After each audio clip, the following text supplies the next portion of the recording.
Assalamualaikum warahmatullahi wabarakatuh.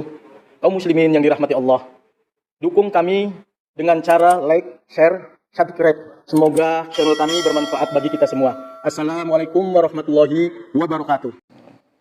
Assalamualaikum warahmatullahi wabarakatuh. Waalaikumsalam warahmatullahi wabarakatuh.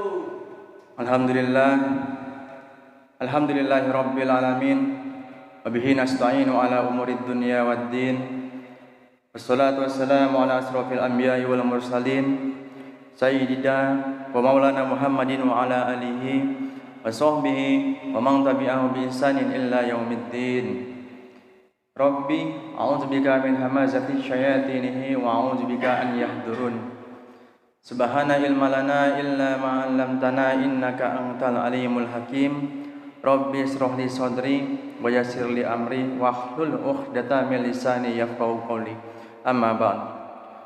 Wa qala Allah ta'ala fi kitabihil karim. A'udzu billahi minasy syaithanir rajim. Bismillahirrahmanirrahim. Ya ayyuhallazina amanu taqullaha haqqa tuqatih wa la tamutunna illa wa antum muslimun. Shadaqallahul azim. Hibati fillah, jamaah salat subuh rahimani wa rahimakumullah. Puji syukur atas kehadiran Allah Jalla Jalal yang masih menghidupkan kita setelah mematikan kita. Sejenak kita dimatikan oleh Allah Subhanahu wa taala, dan kemudian kita kembali hidup semula sedia kala dengan tentunya masih diberikan seluruh kenikmatan oleh Allah Subhanahu wa taala. Masih diberikan umur panjang. Masih diberikan kesempatan kuat kaki kita untuk melangkahkan ke masjid. Sebagian dari orang lain tidak mampu untuk melangkahkan kakinya ke masjid. Ada apa dengan hati mereka?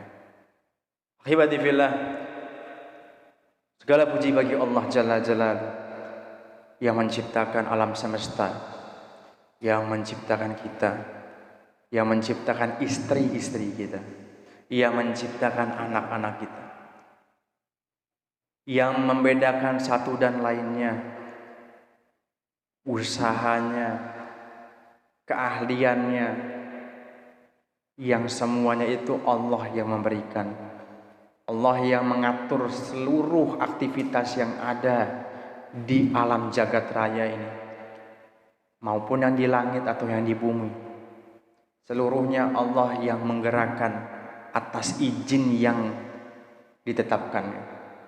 Allah tidak mengizinkan seluruhnya tidak akan terjadi di muka bumi ini. Karena pada hakikatnya Allah Subhanahu wa taala itu yang mempunyai dan berkuasa atas segala sesuatu. Wa huwa ala kulli syai'in qadir. Akhwati fillah, tak lupa hentinya salawat teriring salam selalu kita curahkan pada junjungan besar Nabi Allah, manusia yang paling mulia di muka bumi ini, yaitu baginda Rasul Muhammad sallallahu alaihi wasallam. Dan beliau kelak nanti yang akan menolong kita pada hari kiamat. Dan mudah-mudahan kita termasuk orang yang akan ditolong oleh Nabi Allah Muhammad sallallahu alaihi wasallam. Ahibati fillah, ada dosa yang sebagian orang ini meremehkan. Ada sebagian orang ini meremehkan akan dosa yang sangat besar. Sangat besar. Ada dosa yang lebih besar daripada berzina. Ada dosa yang lebih besar daripada membunuh, daripada membegal, daripada merampok, mencuri. Ada dosa yang lebih besar daripada meminum minuman keras, minum khamr. Apa itu jamaah? Dosa meninggalkan sholat. Hibati fillah, Allah Subhanahu wa taala membedakan, mengkarakteristikkan dalam surat Al-Maun allazina hum an salatihim sahun. Celaka orang yang sholat. Apa celaka orang yang sholat? Allazina hum yura'un, yaitu orang yang lalai dalam sholatnya dan orang yang riya dalam ibadah. Tatkala kita melihat anak-anak kita tidak sholat, istri kita tidak sholat, keluarga kita tidak sholat, sebagian orang biasa saja. Padahal itu dosa yang paling besar daripada berzina, membunuh, mencuri, meminum minuman keras. Dosa yang paling besar yaitu dosa meninggalkan sholat. Rasulullah SAW menerima sholat bukan dapat wahyu dari malaikat Jibril, lah tidak. Rasulullah SAW berangkat langsung ke langit ketujuh, melaksanakan perintah Allah, menerima langsung di hadapan Allah Jalla Jalal. Diperintahkannya kita untuk sholat, yang pada hakikatnya semuanya pada tahu, saudara. Peristiwa yang besar ini semua pada tahu. Ada peristiwa namanya Isra Mi'raj, yang diberangkatkan dari Masjidil Haram ke Masjidil Aqsa, kemudian diberangkatkan melalui tunggangan. Diceritakan dalam Al-Isra ayat, diberkahi sekelilingnya. Tidak ada satupun pada waktu itu 1500 tahun yang lalu yang bisa menembus 7 langit yang Allah ciptakan. Mungkin NASA sekarang dengan berbagai macam teknologi itu bisa melihat semua perbintangan. Teknologi, teori revolusi, teori-teori dan lain-lain itu bisa dipelajari oleh orang-orang dari kaum barat. Tapi pada zaman itu, ketika Rasulullah itu belum ada teknologi, dan Allah tuh yang memberangkatkan dan langsung diberangkatkan ke langit ketujuh di depan Allah Jalla Jalalu, melihat kebesaran Allah, melihat semua apa yang ada di atas kepala kita Rasulullah, dan langsung menerima sholat, perintah sholat 5 waktu. Dan sebagian orang itu lalai akan perintah yang begitu besar, perintah yang begitu besar. Allah Subhanahu wa Ta'ala banyak juga menjelaskan dalam surat Al-Ankabut ayat 45. Bacalah kitab Al-Quran yang telah diwahyukan kepadamu Muhammad, dan laksanakan sholat. Sesungguhnya sholat itu mencegah dari perbuatan keji dan mungkar.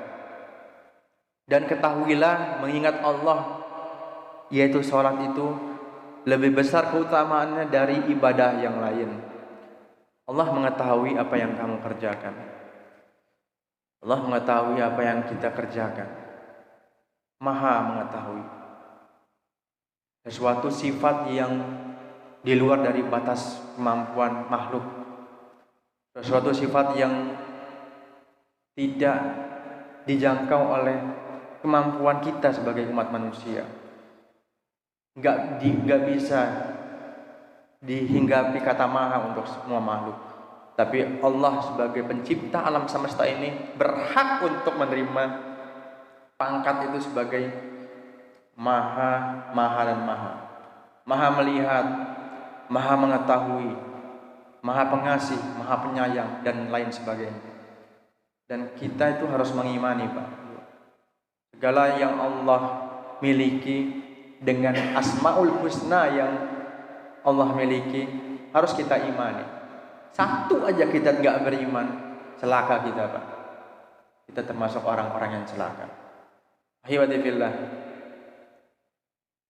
terbanyak Di Al-Quran menjelaskan dalam mengingat sholat itu mencegah perbuatan keji dan mungkar. Apakah kita sudah menjadikan sholat kita menjadikan pembatas antara perbuatan keji dan mungkar? Apakah kita masih lalai dalam sholatnya? Apakah kita tidak tahu apa yang kita baca selama ini dalam sholat kita? Apakah kita seluruhnya yang bisa menjawab adalah diri kita sendiri. Kami sekedar mengingatkan umur tidak lama di dunia ini. Hanya 63 tahun kita panutan Rasulullah SAW. Kapan lagi kita ingin belajar? Kapan lagi kita ingin bisa mengenal untuk pencipta kita? Kapan lagi kita ingin mengenal sifat Nabi yang selalu kita agung-agungkan? Jangan-jangan kita tidak tahu apa sih maksudnya kita bersolawat? Apa sih kita maksudnya suruh apa? Mengingat Rasulullah, mempelajari. Terbanyak orang kita tidak tahu Nabi kita itu seperti apa gitu, karakternya, sifat-sifatnya. Gimana kita mau ditolong di hari kiamat? Kita nggak pernah bersolawat, lupa akan seluruh ajaran Rasulullah. Hadis-hadis kita nggak kenal, baca Quran kita telat, nggak pernah dibaca Quran. Dalam sehari kita sibuk bekerja, keras keringat, banting tulang.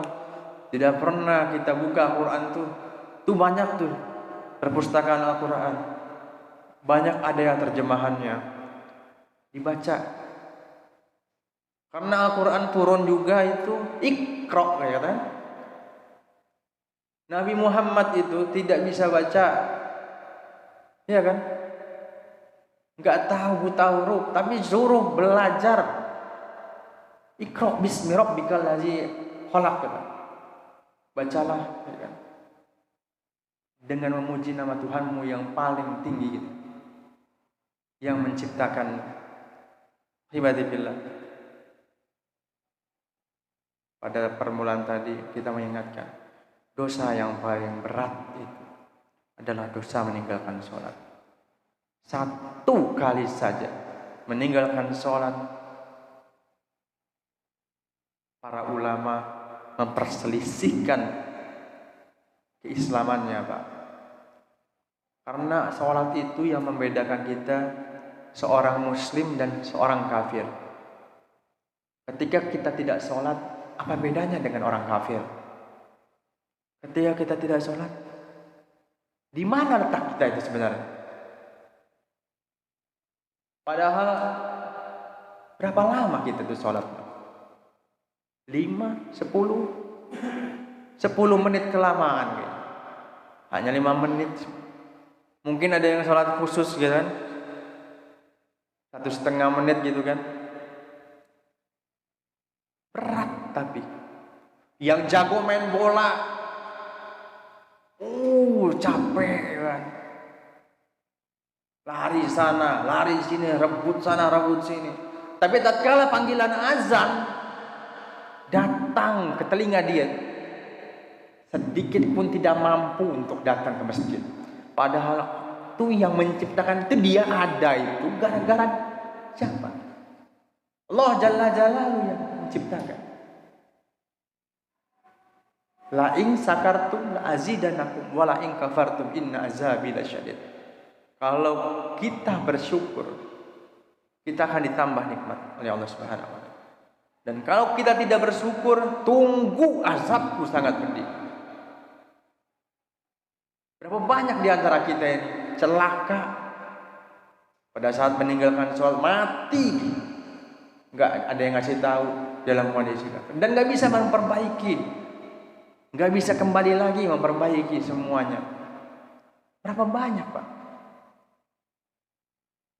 Datang ke kantor, pulang, kecelakaan, mati. Pada saat di rumah masang kancing sendiri, pulang-pulang udah ditutup oleh yang membagikan jenazahnya. Berapa banyak Pak yang seperti itu? Bawa motor sendiri, nyelah motor sendiri, starter sendiri, pulang-pulang sudah ditandu dengan keranda mayat. Berapa banyak Pak di dunia ini seperti itu? Apakah kita mau seperti itu terhadap golongan yang seperti itu? Sia-sia dalam hidupnya. Kita nyawa satu disia-siakan pula. Allahu Akbar. Gak bisa memperbaiki ketika kita sudah tiada di dunia ini. Manfaatkan segala umur, segala waktu, detik jadi menit, menit jadi jam, jam jadi hari, hari jadi bulan, terus berterus. Waktu kita hidup di dunia ini cuma menunggu waktu sholat subuh bertemu dengan zuhur, zuhur bertemu lagi dengan asar, asar bertemu lagi dengan, terus sampai kita meninggal dunia. Gak ada satu waktu pun boleh, kata Allah, untuk boleh meninggalkan sholat. Lah, tidak. Kewajiban untuk makhluk yang Dia ciptakan hanya untuk beribadah kepadanya. Sekali meninggalkan sholat, maka ancamannya kafir, Pak. Keluar dari agama Allah. Wajib. Dapatnya jauh dari langit ketujuh. Ahibadillah. Banyak sekarang orang itu enggak open gitu Pak, dalam perintah Allah. Banyak sekali. Apalagi zaman-zaman sekarang, zaman-zaman fitnah, politik di mana-mana, money politik, banyak sekali yang mengabaikan itu. Aduh, nggak takut akan ancaman Allah Subhanahu Wa Taala. Kurang baca Al-Quran itu Pak. Terjemahannya nggak pernah dibaca. Mungkin dia baca tapi terjemahannya tidak tahu apa maksud dan tujuannya yang dia baca itu. Maka dari itu kita sama-sama belajar. Pada hakikatnya kita hidup ini hanya menunggu waktu sholat dan sampai ke batas yang Allah tetapkan, yaitu kematian. Dan semuanya akan dipertanggungjawabkan Pak. Dan yang pertama yang dipertanggungjawabkan adalah sholatnya. Di antara kita banyak dia merasa baik bersedekah, merasa baik tidak berzina. Saya kan enggak berzina, tapi dia tidak sholat, sama aja neraka jahanam itu Pak. Itu di Quran Pak. Quran yang mengatakan seperti itu. Quran itu apa? Quran itu kalamullah, wahyu dari Allah Jalla Jalaluhu yang diwahyukan kepada Nabi Allah Muhammad melalui perantara malaikat Jibril. Nah itulah kata-kata Allah yang disampaikan pada Rasulullah Sallallahu Alaihi Wasallam, dan kita sebagai pengikutnya mendapatkan pelajaran dari situ. Disuruh belajar dari situ. Di sana banyak cerita masa lampau, banyak kejadian-kejadian nabi-nabi terdahulu. Kumpul semuanya itu, disempurnakan di Al-Quran. Kisah Nabi Musa, kisah Nabi Isa, Nabi Daud, Sulaiman, segala perkara gaib di sana. Bahkan bocoran-bocoran neraka dan surga, apa yang terjadi ketika nanti hari kiamat, gunung dihancurkan, air laut diluapkan, dan nanti planet-planet bertabrakan, dan nanti kita sebagai laron yang berterbangan. Semuanya ada bocorannya di Al-Quran. Akankah kita sudah tahu semua itu? Ada yang namanya malaikat. Malaikat itu makhluk yang taat kepada Allah. Dijelaskan dalam surat-surat di Al-Quran. Banyak sekali. Di sebelah Bapa itu ada 2 malaikat yang menjaga, terus mengawasi kita. Dan kelak di hari kiamat akan memberikan suatu kitab, mau baik atau buruk. Dan itu yang nanti akan dipertanggungjawabkan di depan Allah Subhanahu wa taala. Di sidang kita nanti di hadapan Allah Subhanahu wa taala. Akankah kita tidak percaya akan itu semua? Berarti kita bukan orang-orang yang beriman, Pak. Iman kepada yang gaib, malaikat, Allah pun gaib, tidak kelihatan. Namun segala yang ada terjadi di dunia ini itu ada yang menciptakan. Nggak mungkin ada sendiri. Mari kita beriman, terus meningkatkan iman kepada Allah. Mudah-mudahan fondasi pada pagi hari ini, kultum pada pagi hari ini, setiap hari kita terus cas diri kita. Lupa hidup ini mau kemana nantinya, akhirnya kemana. Diingatkan selalu, wa tawassaw bil haqqi wa tawassaw bis sabr. Alhamdulillah, sebelum kita memulai aktivitas pada pagi hari ini, marilah kita sama-sama berdoa agar kita diberikan naungan keberkahan dari Allah Subhanahu wa taala. Allahumma shalli ala Muhammadin fil awwali wal akhiri wa barik wa sallim radhiyallahu taala fi an kulli sahabati Rasulillah ajma'in. Amin. Allahumma mujibas sayyidin hamdan syakirin hamdan na'imin hamdan yuwafi ma wa yukafi mazida. Ya rabbana lakal hamdu wa lakal syukru kama yanbaghi lil jalali wajhikal karimi wa azimi sultanik. Allahumma fir li walidayya warhamhuma kama rabbayani shaghira. Rabbana ya Allah atina fid dunya hasanah wa fil akhirati hasanah wa qina azabannar wa qina azabannar wa qina azabannar. Wa sallallahu ala Muhammadin nabiyyin ummi wa ala alihi wa sahbihi wa man tabi'ahum bi ihsan ila yaumiddin. Subhana rabbika rabbil izzati amma yasifun wa salamun alal mursalin walhamdulillahi rabbil alamin. Itu aja yang dapat kami sampaikan. Salam dari saya pribadi, benaran datangnya dari Allah Subhanahu wa taala. Usikum wa nafsi bitaqwallah wa billahi taufiq wal hidayah. Wassalamualaikum warahmatullahi wabarakatuh. Waalaikumsalam.